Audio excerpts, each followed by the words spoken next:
इस वीडियो में हम जिस ड्रग का रिव्यू कर रहे हैं उस ड्रग का जेनेरिक नेम है क्लोनिडीन।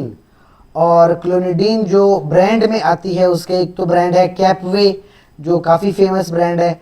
इसमें 0.1 मिलीग्राम की ड्रग अवेलेबल है। इसके अलावा क्लोनीप्रेस के नाम से ये मेडिसिन आती है जिसमें आप देख सकते हैं 75 मिलीग्राम्स में ये ड्रग अवेलेबल होती है। आर्कप्रेस के नाम से अवेलेबल है 150 मिलीग्राम्स की ये ड्रग आ रही है। तो देखा जाए ये जो आपके पास ड्रग है, अच्छा सॉरी, ये 75 माइक्रोग्राम्स में आती है। ये जो क्लोनिडीन है ये इसका ताल्लुक आपके ब्रेन से है, यानी कि ये डायरेक्टली जो क्लोनिडीन है हमारे ब्रेन के ऊपर रिएक्ट करती है। इसका जो मैकेनिज्म है ये है कि आपके ब्रेन में जाके अपना एक्शन प्रोड्यूस करेगा। अब बात ऐसी है कि अगर इस ड्रग का इफेक्ट हमारे ब्रेन में आता है तो कोई ना कोई ऐसी बीमारी को ये ट्रीट करता है जिसका डायरेक्ट ताल्लुक ब्रेन से हो। जैसे कि एक बीमारी होती है ADHD, attention deficit hyper active disorder.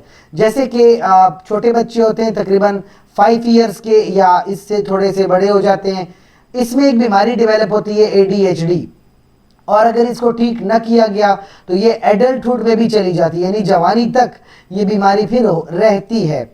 और ज़्यादातर उन बच्चों को होती है कि जिनको अटेंशन चाहिए होती है बचपन में, लेकिन माँ बाप की मसरूफियत की वजह से उनको अटेंशन नहीं मिलती और फिर वो ADHD डेवलप कर जाते हैं, जिसकी सबसे बड़ी अलामत तो इनअटेंशन है। ईजीली ये बच्चे डिस्ट्रैक्ट हो जाते हैं, कभी एक काम करेंगे वो छोड़ के दूसरा काम करना शुरू करेंगे, फॉरगेटफुल होते हैं, चीज़ें भूल जाते हैं, इनको याद ही नहीं रहता आपका बैग कहाँ पड़ा है, सॉक्स कहाँ थे, आपका पेन कहाँ है, बुक्स कहाँ पड़ी हैं, और किसी चीज़ पे फोकस नहीं कर पाते, चीज़ों को घुमा देते हैं, इनसे चीज़ें गुम जाती हैं, भूल जाती हैं, गुम जाती हैं, और ये बात भी नहीं मानते, इंस्ट्रक्शंस को फॉलो नहीं करते, आपकी बात नहीं मानते।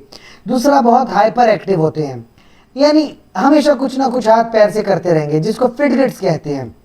इसका मतलब ये हुआ या तो पेन का टिक टिक करेंगे या पैर जमीन पे दबाते रहेंगे, छलांगे लगाते रहेंगे, एक कुर्सी पे बैठेंगे उठ के दूसरी पे बैठ जाएंगे, उठ के तीसरी पे बैठेंगे, आराम से नहीं बैठते, बहुत ज़्यादा बातें करते रहते हैं और हमेशा चलते फिरते रहेंगे, आराम इनको नहीं आता। और तीसरा जो मसला है वो है इम्पल्सिविटी का, ये कभी भी नताइज के बारे में नहीं सोचते। आप इनसे बात करोगे आपको मुंह पे उल्टा जवाब दे देंगे और ये सोचते भी नहीं है कि इनकी बदतमीज़ी करने से, इनके उल्टा जवाब देने से इनको कोई नुकसान हो सकता है।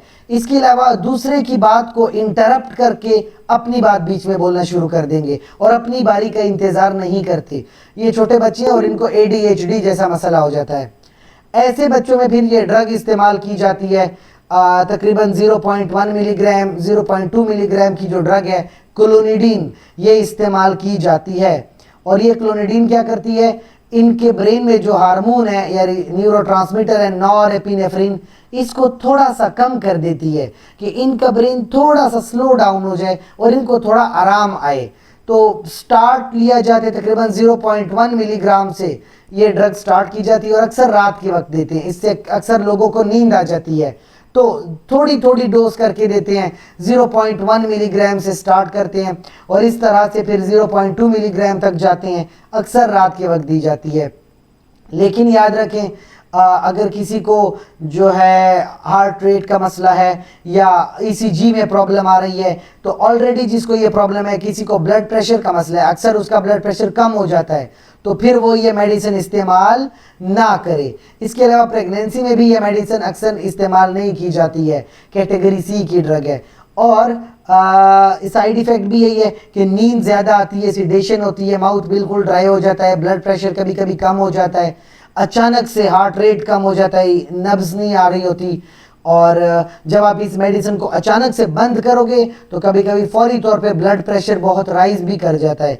लिहाजा ये मेडिसिन बड़े एहतियात के साथ इस्तेमाल करनी पड़ती है और ADHD में ये एक अच्छा किरदार अदा कर सकती है ADHD को ट्रीट करने के लिए। अगर आपके माइंड में किसी तरह का सवाल हो क्लोनिडीन के हवाले से, आप कमेंट सेक्शन में पूछ सकते हो। शुक्रिया।